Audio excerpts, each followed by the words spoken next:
Hello city squad. Actually நம்ம தளபதியோட movie வந்து 9ஆம் தேதி ரிலீஸ் ஆக வேண்டியதுங்க. பட் ஆனா ரிலீஸ் ஆகல. நீதிமன்றத்தோட தீர்ப்பு வந்ததுக்கப்புறம் தான் ரிலீஸ் ஆகும் அப்படின்னு சொல்லி ஸ்டாப் பண்ணிட்டாங்க. இதனால 4,5 லட்சம் டிக்கெட்கள வந்து ரீஃபண்ட் பண்ணியிருக்காங்க. இந்திய வரலாற்றிலே முதல் முறையா அப்படின்னு சொல்லி திரையரங்குகள், ஊடகங்கள் எல்லாமே ரிலீஸ் பண்ணியிருக்காங்க ஓப்பன் ஸ்டேட்மெண்ட்டாவே.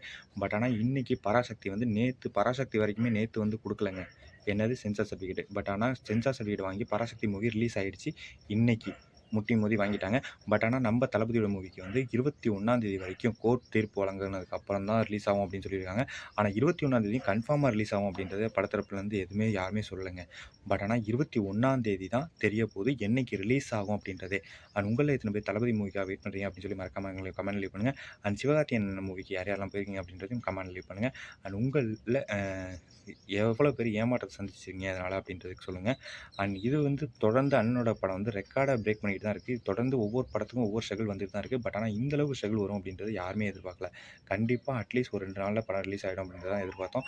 அண்ட் நான் ரொம்பவே மிஸ் பண்ணுறேன் இந்த மூவியை. அண்ட் உங்களில் எத்தனை பேர் படத்தை மிஸ் பண்ணுறீங்க அப்படின்றத கமெண்ட் லீவ் பண்ணுங்கள். அண்ட் தளபதி அண்ணன் ஏன் இதில் இன்வால்வ் ஆகலை, எதுக்கு இதை பற்றி எதுவுமே பேசாமல் இருக்கான்றது தான் என்னோட கொஞ்சம் வருத்தமாக இருக்குது. அண்ட் நீங்கள் என்ன நினைக்கிறீங்க அப்படின்றதையும் சொல்லுங்கள். Tata bye bye, love you all.